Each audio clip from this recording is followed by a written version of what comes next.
La publication d'une tranche de votre journal depuis 1966 constitue un événement littéraire d'importance internationale. Mais je crois que le journal lui-même, dans son intégralité, constitue un événement qui, à mon avis, n'a pas d'équivalent dans la littérature.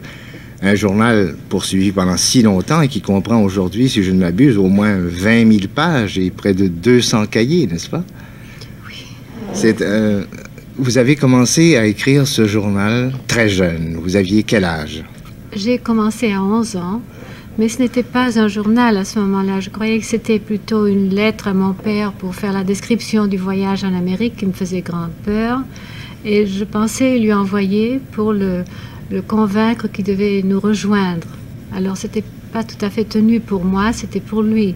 Le journal de voyage, la description d'Amérique. Ça a commencé avec une intention différente. Enfin, c'était fait pour être donné.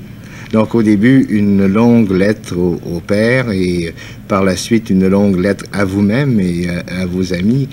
Et finalement, une œuvre qui, j'espère, sera publiée intégralement parce que ce qu'on en connaît à l'heure actuelle, il y a déjà 3 tomes de parus, mais 2 qui sont traduits en français, est exceptionnel. Parce que c'est peut-être la première fois qu'on sent vraiment une psychologie féminine en action et en évolution. Et pour comprendre davantage cette évolution qui a été la vôtre, et puisque vous avez parlé de la lettre au père pour le convaincre de revenir, il serait peut-être utile de parler d'une période de votre vie qui n'est précisément pas couverte par le journal. Le journal publié jusqu'à présent couvre la période de 1931 à 1944. Et vous êtes né en 1903, et il serait intéressant de savoir ce qu'a été votre père et ce qu'a été votre mère. Votre père, d'abord. Ce nom de Nin est un nom qui, au Canada français, sonne étrangement. Oui, c'est un nom espagnol, très espagnol. C'est un nom catalan même. Ma mère était française, aussi en partie danoise, mais nous étions tous à Paris. À l'époque où a commencé ma vie, mon père était le plus jeune professeur de musique à la Scola. Alors déjà à 11 ans, j'avais vu au moins 11 pays, 11 foyers différents. Il était ce qu'on appelle un pianiste de concert aussi? Oui, oui, parce qu'il voyageait pour ses concerts et nous suivions. Enfin, une année après, il disait la musique est mieux ici ou là. On partait pour Belgique ou pour l'Allemagne, pour tous les pays, l'Espagne. Mais on revenait toujours à Paris. Où vous êtes né, c'est-à-dire à Neuilly, dans la banlieue de Paris, n'est-ce pas? Oui, ce qui a d'ailleurs un étrange retour, parce que plus tard, quand j'ai pris la péniche, on m'a renvoyé à Neuilly, à mon point de départ. Alors, quand un été, quand j'avais 11 ans, mon père a dit qu'il partait en tournée, mais il voulait vraiment nous quitter définitivement. Et moi, je l'ai senti. Ma mère ne l'a pas su, moi, je l'ai senti. Et c'est après ça que nous avons été rejoindre les grands-parents, alors en Espagne, et que ma mère a fait le projet d'aller en Amérique parce qu'on lui avait dit qu'une femme seule avec 3 enfants pouvait se débrouiller mieux. Alors nous sommes partis. Moi, je craignais beaucoup ce voyage, l'éloignement du père, parce que je n'avais pas tout à fait accepté que c'était pour toujours. Et c'est alors qu'a commencé le journal, pour l'attirer. C'était une vie nomade. Je n'avais pas eu le temps d'aller à l'école, d'apprendre ni le français ni l'espagnol bien, enfin pour écrire, pour... on apprenait tout par les personnes qui venaient à la maison. C'est d'ailleurs la meilleure... C'est encore un moyen que j'aime apprendre des autres. Et ce voyage en Amérique a été le commencement. Et une fois que je l'avais commencé, le premier volume, et j'ai voulu l'envoyer, ma mère a dit... Je crois que le journal l'amusait. Elle a dit, il ne faut pas l'envoyer, il va se perdre en route. Et alors j'ai été forcément un petit peu enfermée en moi-même par ce fait-là que le journal n'allait plus à la personne à qui il devait aller. Je crois que parce que vous l'avez dit dans votre journal, on peut le dire ici, vos sentiments à l'époque étaient surtout des sentiments de culpabilité. Vous croyiez que vous aviez fait quelque chose qui n'était pas bien et c'est ça qui avait précipité le départ de votre père, ce qui ne correspondait pas à la réalité, n'est-ce pas? Non, c'est une interprétation que les enfants font quelquefois, Oui. que si le père les laisse, c'est parce qu'eux, ils n'ont pas été assez sages, ou assez gentils, ou assez jolis, ou... Toutes ces choses ont eu certainement une influence dans ma vie, parce que l'enfant prend ça pour soi-même. Il ne dit pas c'est toute la famille qui l'a abandonné. Non, c'est chaque enfant séparément. Chacun l'a pris d'une façon différente. Alors moi, c'était pour écrire, c'était pour lui faire plaisir, pour l'intéresser, pour qu'il continue à s'intéresser à la famille. Alors j'avais fait le portrait de toute la famille. Beaucoup de portraits dans le journal. Ce n'est pas tout à fait un self-portrait. Mais comme j'étais dans un pays et je ne connaissais pas la langue, j'étais isolée de mes amis. En grande partie, le journal est devenu le confident, l'ami, le fiancé, enfin tout ce que peut imaginer une petite fille qui n'a pas beaucoup d'amis parce que je ne parlais pas l'anglais. À New York, à l'âge de 11 ans, vous avez fait des études. Quelle sorte d'études? On m'a envoyé à public school. Oui, une école publique. Là, oui, j'ai appris l'anglais, mais je détestais cette école parce qu'on essayait de nous niveler, de nous enlever ce que nous avions d'Europe. On n'aimait pas quand on disait bonjour et au revoir. Et ce qu'on appelait les belles manières en Europe n'étaient pas acceptées dans ce quartier de New York, c'est ça? Et plus grave encore, je découvrais l'anglais. Et je le découvrais d'une façon, je le découvrais tellement riche, je voulais l'employer tout le temps. J'employais des mots pas courants du tout. Et alors les professeurs des mots que vous trouviez où? Oh, dans le dictionnaire, dans la lecture. Et j'avais ce goût de la recherche de la langue. Alors la professeure croyait que c'était une chose prétentieuse. Elle me disait, il faut aller au coin acheter des revues quelconques et apprendre l'anglais de la rue, enfin l'anglais de tous les jours. Et ça m'ennuyait énormément. Et j'ai quitté l'école avant l'âge légal, enfin, parce qu'il faut aller à l'école en Amérique jusqu'à l'âge de 16 ans. À 14 ans, j'ai quitté. Je me cachais de la police. Enfin, j'étais le premier, peut-être, drop-out, comme nous disons aujourd'hui.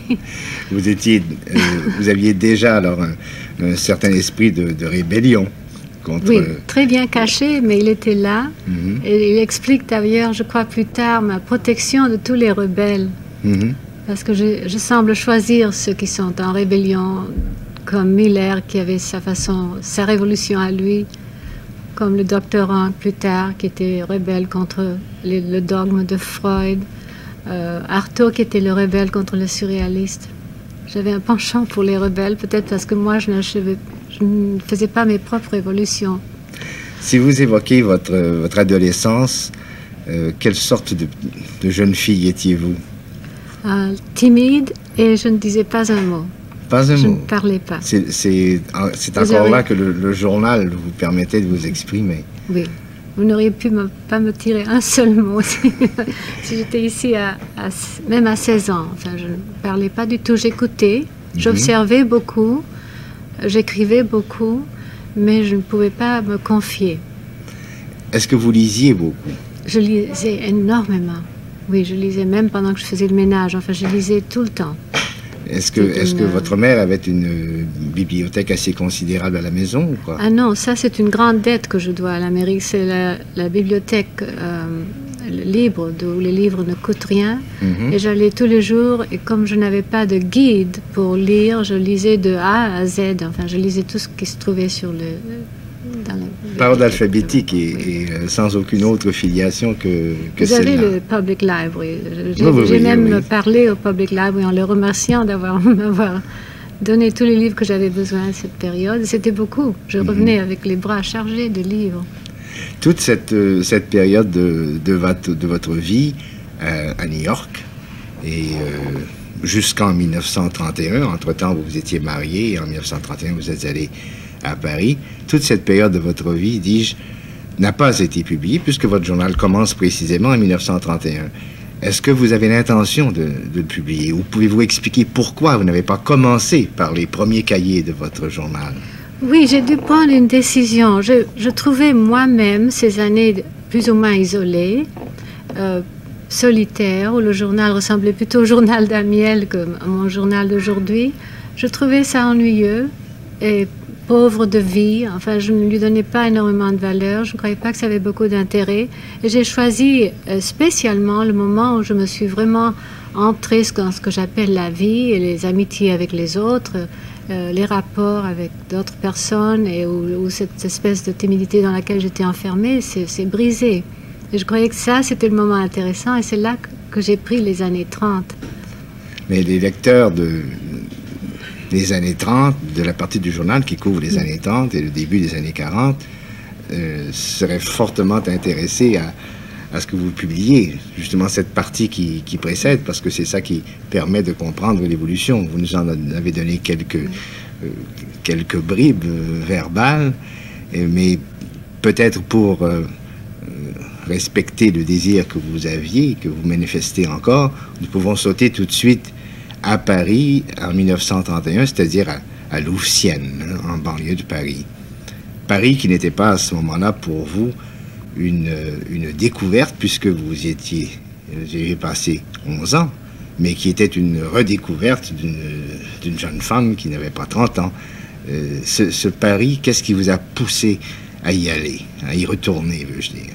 Il y avait deux raisons. C'était d'abord mon désir toujours de revenir en France.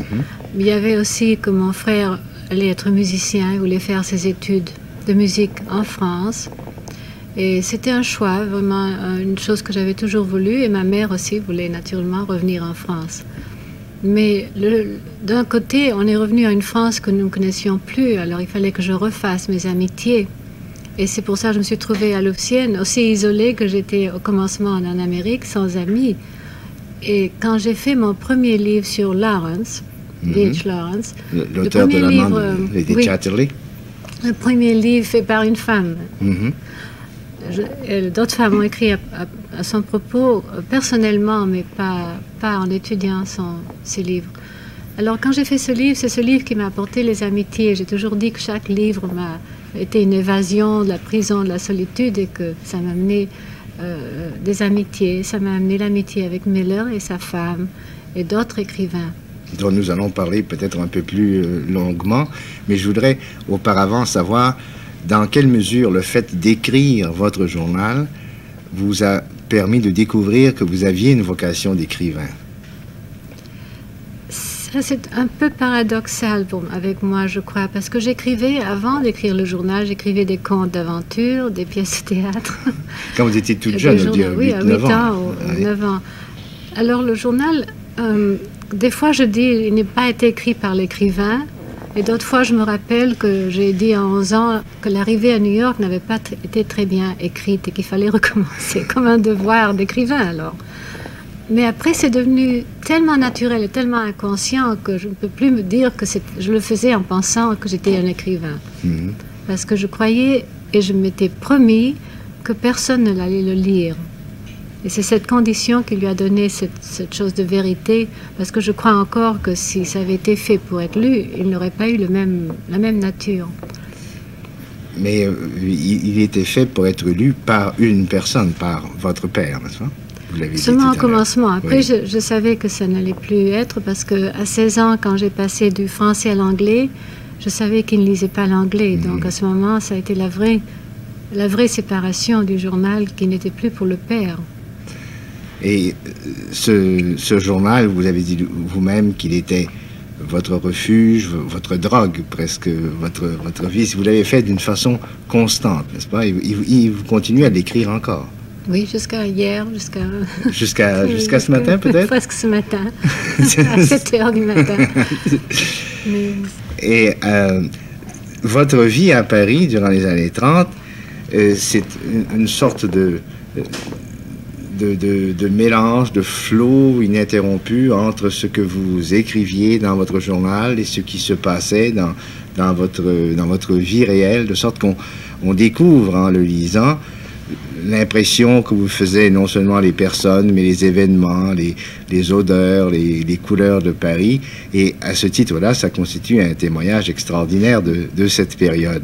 Et des gens avec qui vous avez été associés, des gens qui vous ont entouré, que vous avez connus. Vous mentionniez tout à l'heure Henry Miller, qui nous avons eu l'occasion de nous entretenir au sel de la semaine l'an dernier.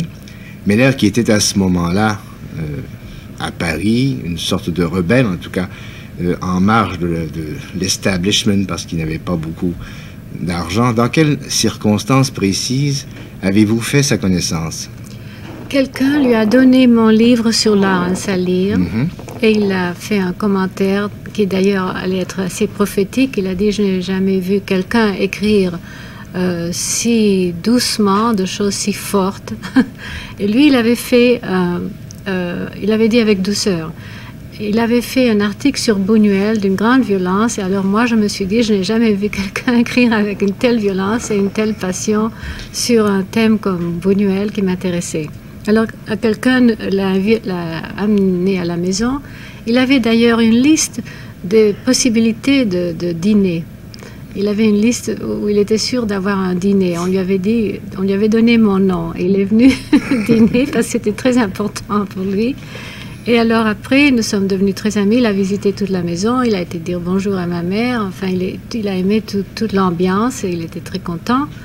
Et nous sommes devenus très amis. Il a commencé à m'envoyer des lettres, même pendant qu'il travaillait à Paris. De Paris à Louvciennes, je recevais des lettres de 40 pages sur son travail, justement, les livres qu'il avait besoin, le développement du roman.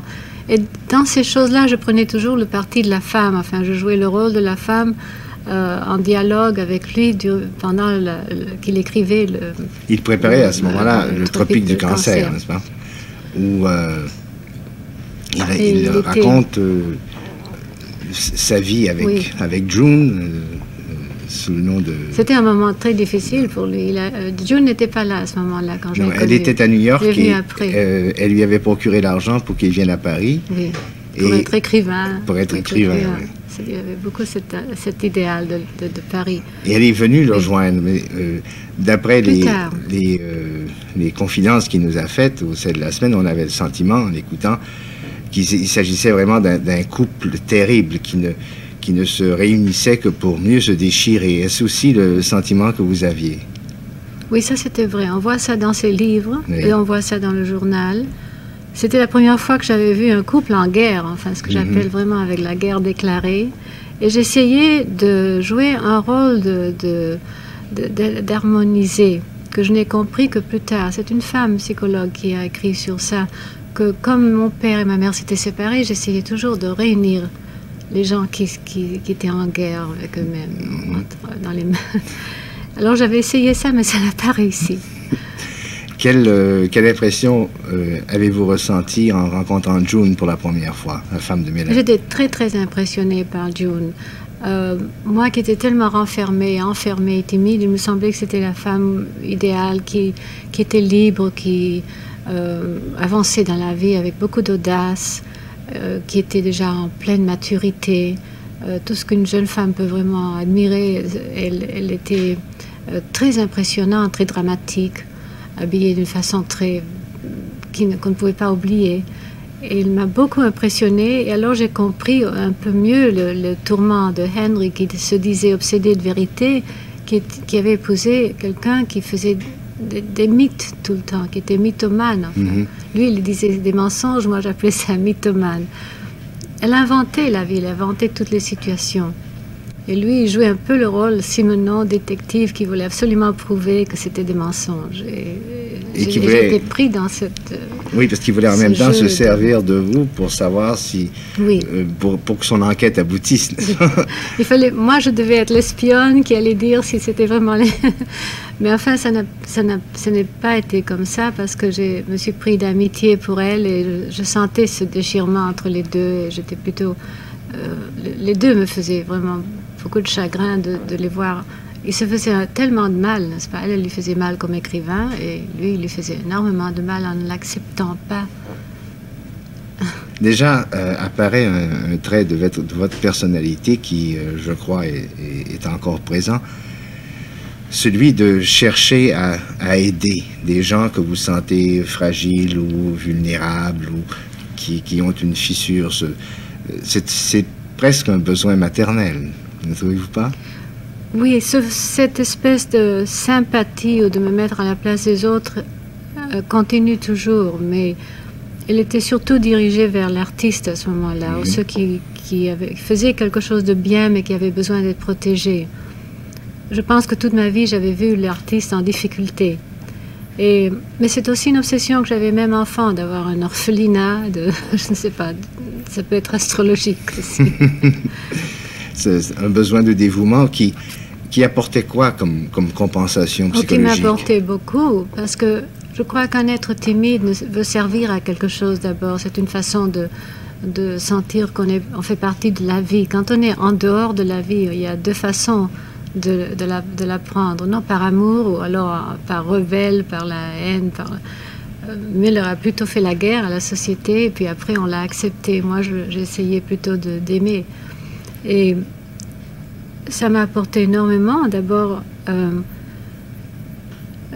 toutes ces amitiés très, très passionnées, très profondes. Et puis une vie que je ne connaissais pas. La vie de Miller était tout à fait inconnue pour moi. Je serais restée dans une maison enfermée dans une bibliothèque comme beaucoup d'écrivains français qui ne vivent jamais dans la rue. Les lecteurs de Miller se souviendront que c'est vous qui avez écrit la préface de Tropique du cancer. Mais ce qu'on sait moins, c'est que vous avez même payé l'impression du livre.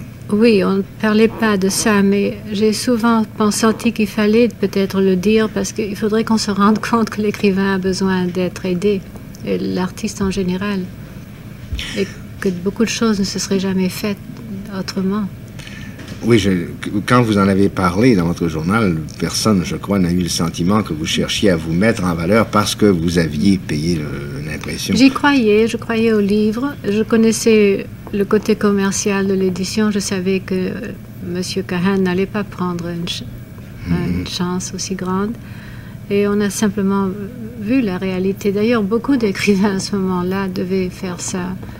Ça s'est passé souvent en France, même Proust. Oui, bien sûr, publié à compte d'auteur.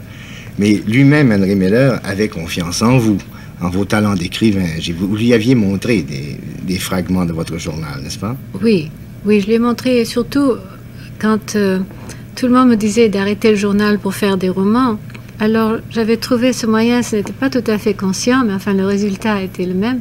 Je montrais les portraits, et alors ils me disaient, bon, alors continuez le journal. Ils aimaient leurs portraits. Mais il leur aimait beaucoup de voir comment je l'avais décrit, ce que j'avais décrit, et la mémoire que j'avais des conversations. Alors, ils prenaient des notes aussi. Et au nombre de ces rebelles que vous fréquentiez, que vous aidiez, à qui vous étiez dévoué, il y a Antonin Artaud, qui est un transfuge du surréalisme et qui a été le créateur, en quelque sorte, du théâtre de la cruauté. Artaud, qui est mort finalement dans un asile d'aliénés à Rodez. Mais à l'époque où vous l'avez connu, quelle sorte d'homme était-ce? Il était à ce moment-là très beau, très dramatique, très renfermé en lui-même. Il montait justement la pièce de Béatrice Cenci. Il avait des idées tout à fait nouvelles sur le théâtre. Et moi, je sentais que je comprenais ce qu'on appelait sa folie, qui d'ailleurs était à ce moment intermittente, qui n'était pas continue. Il avait des moments très lucides sur lui-même. Dans la lettre qu'il écrit dans le journal, il décrit très bien son état d'âme, enfin, son état d'esprit. Mais il était en pleine activité et tout le monde l'aidait à monter Cenci. C'est après les choses cruelles qu'on a dit sur la pièce de théâtre, je crois qu'il a commencé à se désespérer, vraiment. Il avait déjà fait beaucoup de très beaux livres, comme L'art et la mort. Je ne sais pas si vous connaissez, c'est très très beau. Et il y avait aussi, ils n'auront pas le temps de parler de tous, mais il y avait Carteret, il y avait Conrad Maurican qui s'occupait d'astrologie aussi, que vous avez fréquenté à l'époque. Oui, et lui, c'est un personnage très intéressant qui avait connu Max Jacob, Sandrard et Picasso, qui nous racontait tant de choses, qui était vraiment poète. Son astrologie était vraiment de la poésie. Et il dirigeait nos vies dans sa petite chambre d'hôtel. Enfin, il nous disait qui allait s'entendre avec qui. On lui donnait les dates sans lui dire si c'était un homme ou une femme, ou rien du tout, vraiment. Et il faisait des descriptions. Avant de me connaître, il a fait une description de moi selon le livre de Maison de l'Inceste. Il a décrit une œuvre de fond de mer, de tous les éléments de ce livre, sans m'avoir vu. Mais la passion que vous éprouviez à ce moment-là pour l'astrologie n'allait pas, j'imagine, jusqu'à croire aux prédictions de l'astrologie. Non, là aussi j'étais rebelle, comme ils disent, on ne peut pas faire ça, on fait ceci, on ne peut pas voyager. Non, je n'ai jamais pris ce côté. C'est le côté caractériel, caractérologique. Oui, le côté descriptif du caractère, j'aimais beaucoup. Les termes qu'ils employaient pour décrire une personne, ou une nature, ou des conflits. C'était un très beau langage, surtout quand Maurican l'employait. C'est aussi de la même époque, et plus précisément de 1933, que date ce qu'on pourrait appeler la réapparition de votre père, n'est-ce pas? Nous avons eu une réunion, enfin, on s'est retrouvés, on a essayé de s'entendre. Vous êtes retrouvés, vous et lui? Oui, je lui ai écrit, quelqu'un m'a dit qu'il avait beaucoup de chagrin, que nous n'étions jamais venus le voir. Et a fait le lien, vraiment, a refait le lien, c'était un jeune musicien. Alors, je lui ai écrit que j'étais prête à le voir. Je me sentais maintenant, enfin, assez de maturité pour le comprendre, pour le retrouver. Était-ce encore le grand séducteur, l'homme couvert de femmes? Oh oui, à 50 ans, il était tout à fait extraordinaire. J'ai bien décrit dans le journal qu'il avait été gâté justement par ce côté-là de charme. Il avait un charme et personne ne pouvait résister. Alors il est venu, nous avons essayé de nous entendre, voir quelles étaient les ressemblances, sur quel terrain on pouvait se comprendre. Mais il y avait déjà des grandes différences. Et je menais déjà une vie que lui n'aimait pas, c'était la vie de bohème. Et il aimait la vie de salon. Et comme j'avais fui justement toutes ces valeurs de société, de salon, d'artifice, et que je fuyais justement dans le sens contraire, ça avait été très difficile de se trouver d'accord. Enfin, vous vous êtes par la suite revus à quelques reprises, mais il n'y a jamais eu ce qu'on peut appeler une réconciliation véritable. Non, non. Seulement à son départ pour Cuba, quand la guerre a été déclarée, à un moment donné, il a laissé, parce que c'était un homme qui portait un masque, c'était impossible d'avoir des vrais rapports avec lui. Alors à ce moment, le masque est tombé, il a été très sincère. À un moment de crise, qui partait pour la France, il a eu une syncope à son 1000e concert. Mais je savais aussi que c'était la séparation une autre fois, que vraiment on n'avait pas réussi à être très près l'un de l'autre. Je ne veux pas faire d'analyse psychologique à la petite semaine, pensez bien, mais est-ce qu'il y avait dans les amitiés que vous cultiviez une sorte de recherche inconsciente de l'image personnelle, de l'image paternelle, veux-je dire? Parce que certains de ces hommes, Meller par exemple, était de plusieurs années votre aîné, n'est-ce pas? Je crois que oui. Il y avait les deux choses. On dit, c'est un peu simplifié, mais on dit toujours qu'on aime de nouveau les personnages qu'on perd. Alors je cherchais le père, ça dont j'avais vraiment besoin. Je voulais le guide, l'homme, le philosophe, le docteur. J'étais toujours. Mais il y avait aussi les deux frères. Alors j'avais l'amitié soit avec l'homme qui était beaucoup plus âgé ou l'homme qui était plus jeune, c'était les deux petits frères que moi j'avais soignés. Enfin. Alors il y a cet élément, il y a certainement une répétition de comme a dit je ne sais plus quel critique, il y avait chez vous un mélange de femme-enfant et de mère-poule. Hein? une dualité assez curieuse. C'est aussi au cours des années 30 que vous êtes entré en contact avec la psychanalyse qui, à l'époque en France, commençait tout juste d'être connue. Voulez-vous nous en parler? Oui, j'ai justement connu le premier docteur qui a jamais amené la psychanalyse pour défendre un criminel. Et pour vous montrer comme c'était le commencement de l'analyse, on a ri de lui, on s'est moqué de lui. Il avait beaucoup de courage. Et il avait toute une série d'idées et tendances nouvelles à la Sorbonne. Vous parlez de René Alandi. René Alandi, le docteur René Alandi. Et nous suivions toutes ces idées, toutes ces recherches. Alors quand j'ai senti une crise qui venait dans ma vie, j'ai été le voir. Et justement pour essayer de trouver une résolution à ce problème du père. Et chaque personne m'a apporté tellement, il m'a beaucoup aidé dans ce sens-là. Après, ce problème-là n'est plus revenu. Je crois que quand j'ai fait le roman du père, j'ai pu vraiment passer à un autre cycle de vie. Vous avez aussi très bien connu un autre psychanalyste célèbre, Otto Rank, qui était un rebelle du dogmatisme freudien, n'est-ce pas? Oui, lui, il s'intéressait surtout à l'artiste. C'est ça qui nous avait attirés. Nous avions tous étudié ses livres. Il croyait que l'artiste, pour lui, c'était très important parce qu'il avait commencé à être écrivain lui-même. Et nous avons pensé qu'il mènerait l'analyse plus loin, plus profonde, enfin, en prenant l'artiste autant que l'être humain. Tandis que pour le docteur Allandi, on était simplement un cas pathologique ou névrotique, mais pas l'autre dimension ne l'intéressait pas. Il ne le prenait pas au sérieux. Tandis que Ranc, oui. Seulement Ranc aussi, le docteur Ranc m'a enlevé le journal. Il trouvait que le journal était un obstacle à une analyse ou... Il croyait que c'était un obstacle à la création, à l'imagination. Et ce que disait Miller, qu'il fallait laisser les choses se décanter, le temps passer, les raconter après pour pouvoir les transposer dans une forme plus artistique, c'était justement ce que je ne voulais pas. Je sentais que la vérité, c'était dans l'instant. Et c'est aussi pourquoi maintenant j'aime tellement le cinéma.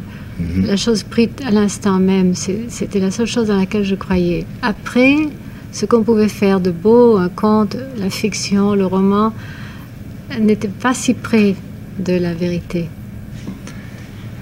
Quand vous avez fréquenté Allandi et Ranc, vous en avez parlé assez abondamment dans votre journal, et ce qui a pu choquer certaines personnes qui l'ont lu, ce sont les rapports sociaux que vous entreteniez avec les deux psychiatres tour à tour, alors que la règle d'or en psychiatrie ou en psychanalyse, c'est que l'analyste ne doit entretenir aucun rapport avec les patients qui viennent le voir, qui doit être une figure détachée.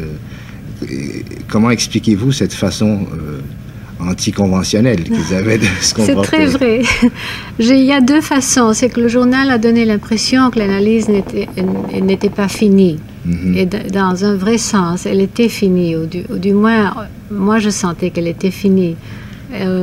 C'est très vrai que les règles n'ont pas été tout à fait suivies, mais comme je disais à quelqu'un à Paris, il ne faut pas blâmer l'analyste, il faut me blâmer à moi, parce qu'une enfant qui a perdu son père est très préoccupée justement de séduire et de charmer tout le monde, parce qu'il faut qu'elle se prouve vraiment que ce n'est pas pour cette raison-là que le père est parti. Alors, ils étaient en face d'un danger et ils se sont laissés prendre. Ils sont entrés à l'intérieur du cercle magique. Mais ce n'était pas leur faute et c'était certainement une chose que, inconsciemment, était très nécessaire que le docteur dise justement mais non, vous n'êtes pas laide, vous n'êtes pas ceci, vous n'êtes pas cela. C'était ma faute, au fond. Ne vous accusez pas trop. ce goût secret que vous aviez de la rébellion, de l'anticonformisme, ce même goût qui vous a fait délaisser le catholicisme, toujours à la même époque. Seulement parce qu'on me défendait de lire Zola. À cause du dogmatisme ou du puritanisme qui était attaché. Est-ce que c'est un goût du même genre qui vous a fait abandonner la maison de Louvciennes, qui était très confortable, pour une péniche, une vieille péniche amarrée au bord de la Seine? Oui, absolument. Voulez-vous raconter dans quelles circonstances vous avez loué cette péniche? Oui, ça c'est ce que j'appelle la circonstance du rêve qui crée la vie. Alors j'avais d'abord été voir la maison de Maupassant à Étretat.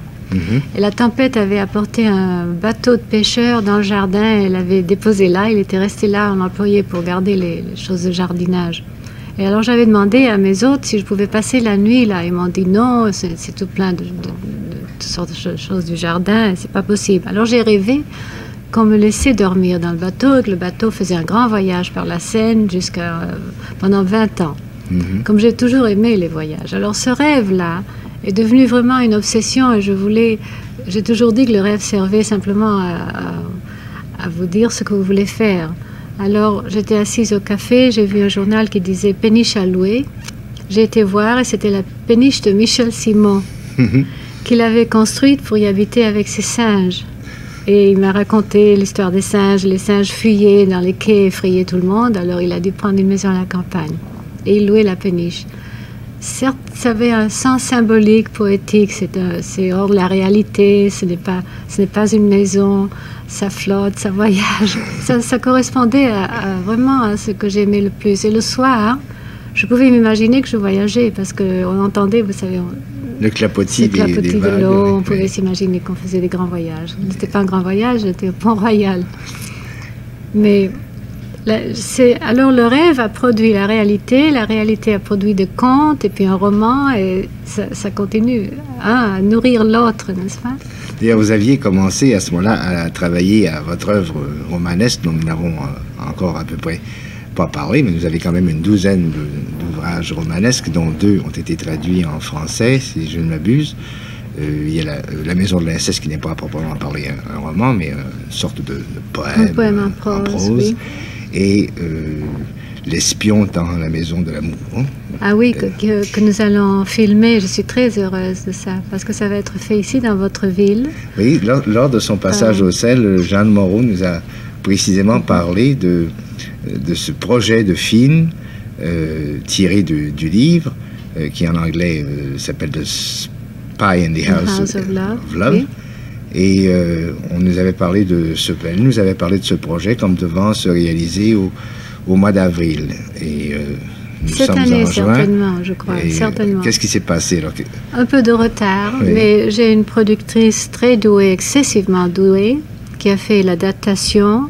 Et j'espère qu'elle pourra être le metteur en scène, parce qu'elle comprend mon livre mieux que personne. Et ça sera fait ici, ce sera une production canadienne. Mm-hmm. Et ça me fait beaucoup de plaisir que ça soit fait ici plutôt que Hollywood, quoi. Est-ce que Jeanne Moreau a donné son accord définitif?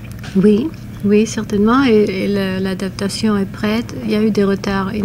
Ça arrive très souvent dans le cinéma. Est-ce que vous accepteriez d'en résumer brièvement ce qu'on pourrait appeler l'intrigue? Ah, je crois que ma productrice ferait ça mieux que moi.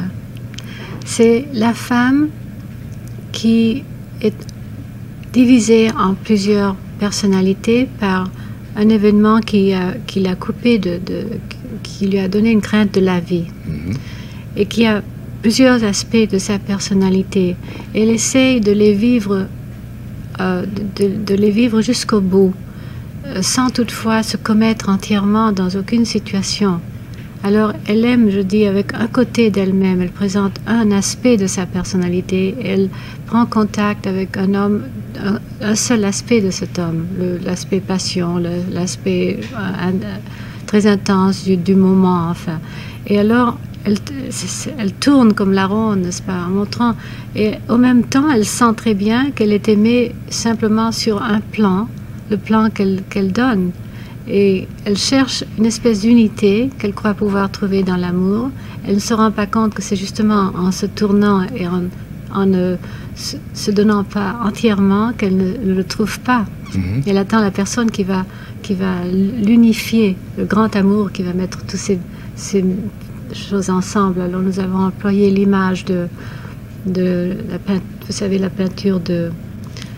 j'ai un trou de mémoire. Vous en avez parlé de la peinture de Duchamp, pardon. Le nu descendant l'escalier. Vous voyez plusieurs fois, plusieurs femmes descendre l'escalier. Mm-hmm. C'est toute la même femme, mais qui a été vraiment séparée par un événement douloureux. Et cette femme décomposée par Duchamp, on a le sentiment qu'elle n'est pas très loin de vous, vous qui avez écrit « Je me sens comme un miroir brisé ».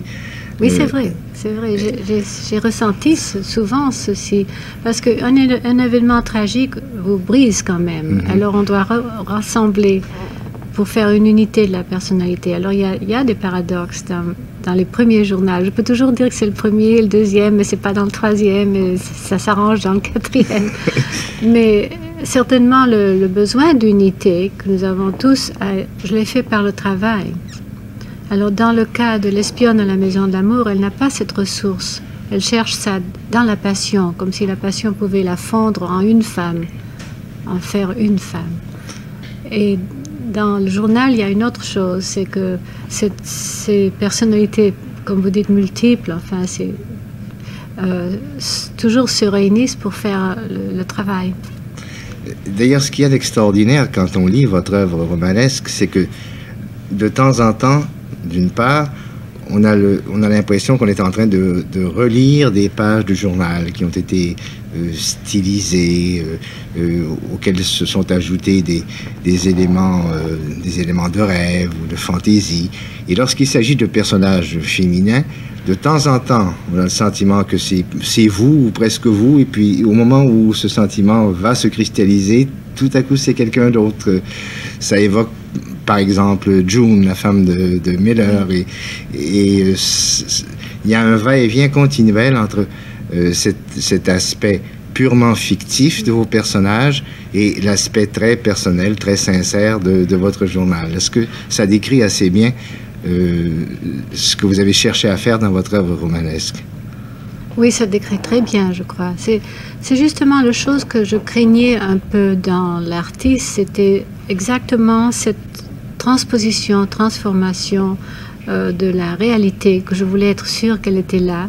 Et alors je pouvais jouer avec le côté romancé, parce que je craignais une perte d'authenticité, puisque c'était ça qui me préoccupait. Alors dans le roman, c'est curieux, parce que des fois, il y a des vérités dans le roman qu'on ne trouve pas dans le journal. Mm-hmm. Par exemple, l'histoire des chiffonniers dans le journal, je raconte comme au documentaire, on va les voir, ça n'a pas un sens spécial, c'est pittoresque, mais c'est dans le conte que j'emploie ça comme un symbole des choses qu'on ne peut jamais jeter parce que quelqu'un les ramasse et elles reviennent, et c'est le passé dont on ne peut pas se débarrasser. Alors le conte apporte quelque chose, une autre dimension, mais on perd simplement le véridique. Alors je voulais les deux. Et aussi, je crois que si on va très profondément dans l'inconscient de la femme, il y a des ressemblances, plus et plus de ressemblances. Si plus à fond on va. Mm-hmm. Et comme le roman ne me permettait pas d'entrer dans la conscience de Sabine aussi complètement, on ne peut pas connaître une autre aussi bien que soi-même, il y arrivait un moment où j'ai employé ma propre inconscient. Mm-hmm. Pour le personnage. C'est là où c'est fluidité que dont vous parlez. Et ces passages d'un à l'autre. Je ne crois pas vous faire injure en signalant que cette œuvre romanesque, donc qui comprend une douzaine d'ouvrages, est passée à peu près inaperçue, et ce n'est qu'à la faveur de la publication du journal qu'on commence à vous découvrir comme romancière. Et dans le même temps, vous m'avez dit que vous aviez renoncé à écrire de la fiction pour vous consacrer surtout au journal. Pourquoi? Je ne suis pas très sûre du moment, si c'était que j'ai tourné le dos au roman, parce que ce roman que je faisais n'avait pas de place en littérature américaine. Il y a très peu de romans poétiques comme Giraudoux, comme Pierre-Jean Jouve, comme Djuna Barnes, Knightwood. Ça n'a pas une grande force dans la littérature américaine. Alors c'est pour ça, je crois que les miens aussi sont restés connus, tout à fait subterranean, comme le disions, underground. Underground, oui. Mais il y a eu un moment, je crois, j'étais poussée à faire le journal parce que, pas par nostalgie du passé, pas parce que je voulais vraiment faire le retour en arrière, mais parce que j'ai vu que les personnages dont j'avais fait le portrait avaient de l'influence dans le présent. Que Miller était une influence aujourd'hui, qu'Artaud est une influence très forte dans le théâtre en Amérique. Mm-hmm. Alors ça fait un pont entre cette époque et le présent que j'aime. Enfin, c'est des ponts que j'aime faire, qui donnaient une vitalité. Il y avait aussi il y a une renaissance du Dr. Rank et ses idées sur l'éducation. Alors c'est là où j'ai senti qu'il y avait des liens, il y avait une raison d'être pour publier ces portraits. Je crois que c'est à ce moment-là. Aussi, il y a d'autres choses, j'étais prête. J'étais prête à être plus objective. Il y a aussi le sens d'avoir beaucoup travaillé, de sentir qu'on peut faire ce travail de choix, enfin, de jugement. Nous avons presque fait l'école buissonnière et à la façon même dont vous écrivez, nous sommes passés du journal à la vie, oui. De la vie au roman, du roman au journal. On parle librement. Comme... Oui, mais vous parlez spontanément et c'est merveilleux. Je voudrais quand même revenir aux années qui ont précédé la guerre, aux années qui ont précédé votre deuxième retour en Amérique, parce que vous étiez à ce moment-là très lié avec un personnage assez étonnant qui paraît dans votre journal, qui s'appelle Gonzalo, le péruvien révolutionnaire. C'était à l'époque d'ailleurs de la guerre d'Espagne, qui cherchait à vous convertir au marxisme. Et vous refusiez à cette époque-là tout engagement politique. Est-ce que vous voulez nous expliquer pourquoi l'engagement politique ne vous paraissait pas digne de ce dévouement polyvalent que vous prodiguiez? Oui, moi-même, à ce moment-là, je ne comprenais pas parce que j'avais tendance à me dévouer. Mais dans ce cas-là, l'idée de la politique, pour moi, était une chose corruptible, corrompue. Je ne pouvais pas y croire tant que c'était des partis, encore le dogme. C'était toujours pour moi le dogme. Il fallait être de ce côté, avec ceci, avec cela. Et ça, je ne pouvais pas faire, même si ce que souffrait le peuple espagnol me faisait souffrir énormément. Mais il s'agissait d'autres forces que je sentais que je ne pouvais pas croire. Et j'ai eu raison, puisque nous savons maintenant que l'Espagne avait été manipulée par d'autres forces. Enfin, ce n'était pas la révolution du peuple. Mais alors, plus tard, dans les problèmes d'Amérique, les choses... les problèmes qu'on m'a apportés semblaient plus humanistes, plus simples. La question noire, la question des Indiens, la question de ne pas détruire la nature, l'horreur du commercialisme. Toutes les idées qu'avaient pris les jeunes étaient des choses que je mentionne dans le journal 3, de la critique que je faisais de l'Amérique dans les années 40. Alors là, je pouvais m'engager. Et vous êtes pour ces choses, je suis très engagée. Vous êtes effectivement engagée à l'heure actuelle. Je fais des marches, je fais les marches contre la guerre, j'ai été aux funérailles du Dr. King. Je suis très active. Mais ça, c'est parce que ce sont des choses très simples et humanistes, enfin, qui ne me semblent pas encore corrompues par un leader ou un autre, ou manipulées. Elles sont peut-être, mais je ne crois pas. Nous allons revenir, si le temps le permet, sur ces relations nouvelles que vous entretenez avec une certaine jeunesse américaine. Mais je voudrais quand même situer les étapes marquées. Le début de la guerre, donc 1939, et la fin d'un monde. Miller qui s'en va en Grèce d'abord. Laurence Durrell que vous aviez connu et qui disparaît à son tour.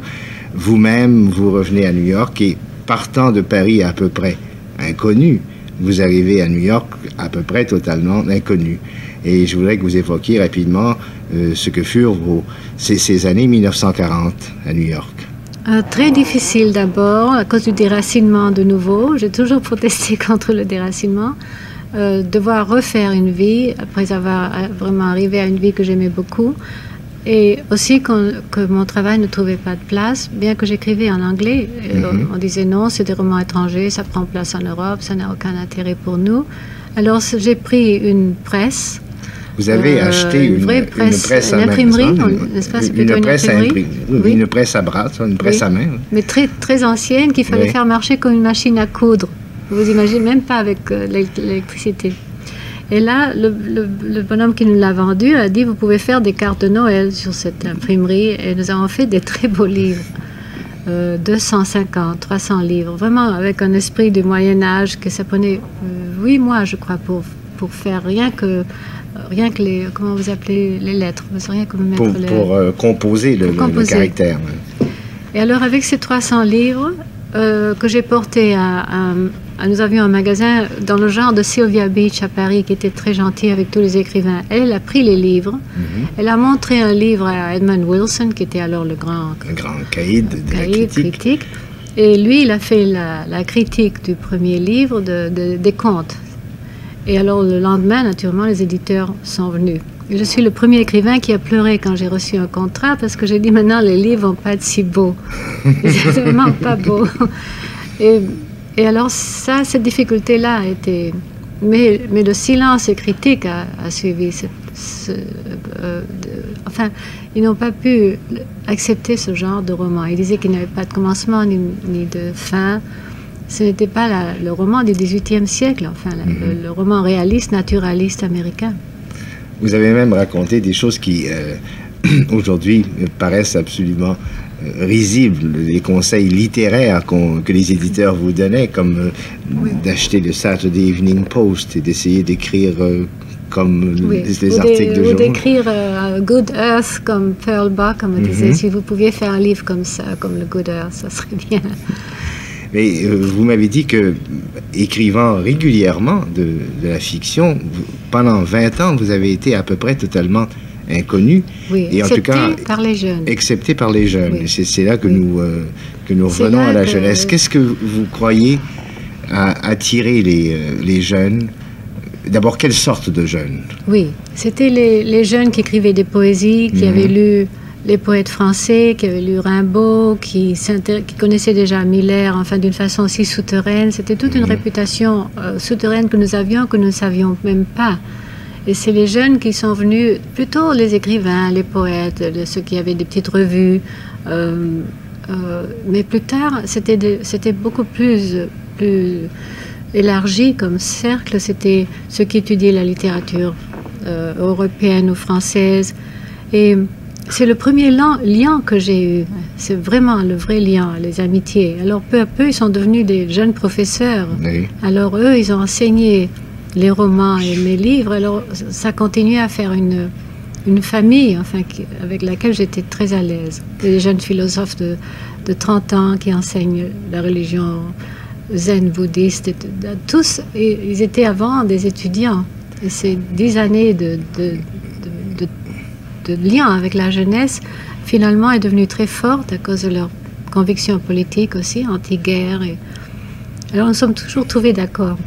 Est-ce que vous êtes en contact avec ce qu'on appelle la jeunesse hippie? Oui, aussi un certain genre de hippie, parce qu'il y a deux espèces. Il y a ce que j'appelle les hippies qui jouent la guitare et qui savent chanter les folk songs, qui font des travaux. Je les appelle les working hippies, pas les drogués. Ceux qui écrivent, ceux qui vivent dans des bateaux, aussi dans des bateaux à Sausalito, des péniches à Sausalito. Alors, je pense que c'est le côté du journal qui montre le développement. Ils lisent ça comme leur propre histoire, leurs propres difficultés. Alors, ils achètent des imprimeries, ils suivent toute cette histoire-là. Ils ont une expression « do your own thing ». Quand l'establishment ne veut pas de vous, mieux vous achetez une imprimerie, vous faites vos livres. Tout ça correspond à leur philosophie. Alors, on s'entend très bien. Donc, ce qui les attire chez vous, c'est le portrait que vous donnez dans le journal d'une rebelle, finalement, d'une personne qui rejette le conformisme de la société. Oui, qui s'en est passé, enfin, qui a pu travailler malgré l'opposition de l'establishment. Mais vous-même, parce qu'il y a maintenant plus de 50 ans que vous écrivez ce journal, quelle influence a-t-il eu sur votre vie? Je vous pose cette question-là parce que on a coutume de dire que lorsque une personne écrit ainsi un journal et qu'elle l'appelle elle-même son refuge, sa drogue, son vice secret, c'est une façon pour elle de se couper de la vie réelle, d'échapper à la vie réelle et de vivre à travers le journal une sorte de vie secrète où tout est permis. Et elle a à ce moment-là tendance à se servir de la vie réelle pour l'interpréter en fonction du journal. Est-ce que ça vous est arrivé dans votre cas, vous? Je pense que j'ai échappé à ça parce que c'était une habitude prise tellement jeune que c'est devenu spontané et naturel, que je n'avais pas l'impression, par exemple, que je devais avoir une vie intéressante pour avoir un journal intéressant, mais que c'était fait tellement naturellement. Vous savez, je n'ai pas une seule... je n'ai rien dû effacer. Il n'y a pas un mot effacé dans le journal. C'est écrit à la main. Vous ne vous êtes jamais regardé écrire? Non. Il n'y a pas de rature? Non, parce que du moment que vous croyez que c'est un secret, il n'y a pas cette conscience. La conscience vient des autres, non? C'est la personne qui regarde ce que vous faites qui vous rend conscient. Mais si vous restez avec votre secret, et j'ai souvent conseillé aux jeunes écrivains qui étaient bloqués de garder ce secret, parce que ça vous libère de toute la censure qu'on se fait à soi-même, des doutes, enfin, de ce qui vous empêche de dire tout. Et je crois que j'ai échappé à ce conscient de l'écrivain. Est-ce que vous Et êtes... ce détachement non plus, c'était pas détaché non plus. Est-ce que vous êtes consciente que le journal vous a permis, en même temps qu'il offrait une matière à votre propre exploration, qui vous a permis de vraiment cerner ce qu'était la psychologie d'une femme par rapport à la psychologie d'un homme? Puis ça, j'espère, oui. En le faisant peu à peu, sans rationalisation, simplement en décrivant les états d'esprit chaque jour, n'est-ce pas? Il y avait un portrait qui se faisait aussi inconsciemment, qui pouvait suivre la ligne de la psychanalyse et d'arriver au conscient, mais par des moyens très, très obscurs.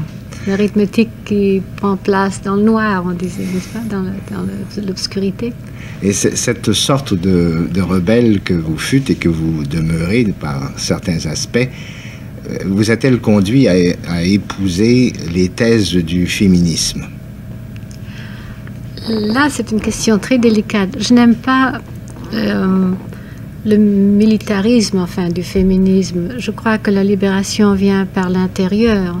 Je ne crois pas à déclarer la guerre à l'homme, par exemple. Je crois que l'homme a les mêmes problèmes et est victime des mêmes choses que la femme. Mais il y a certaines injustices professionnelles que j'aimerais voir. J'aimerais voir des femmes metteurs en scène. Je voudrais voir les femmes qui ont des revues intelligentes, qui font des commentaires politiques. Vous savez, l'américaine à qui on a dit que la femme ne peut pas faire des commentaires politiques parce qu'elle n'est pas logique, et elle a dit, est-ce que les événements sont logiques? Alors, cette connaissance que la femme a du non rationnel dans notre vie, qu'elle comprend le motif émotionnel pourquoi les êtres font certaines choses, est utile, serait utile, je crois, dans beaucoup de domaines, dans tout. Elle apporterait un autre élément. Oui. Je crois en terminant que ce qui transparaît dans votre journal transparaît aussi dans la conversation que nous venons d'avoir. Et cela peut se résumer par une phrase que vous avez écrite et qui est peut-être une des plus significatives de toute votre œuvre. La phrase, je la traduis de mémoire, « La compassion est la seule clé qui permette d'atteindre les autres êtres humains. » Et je vous remercie beaucoup, Anaïs Nen. Merci.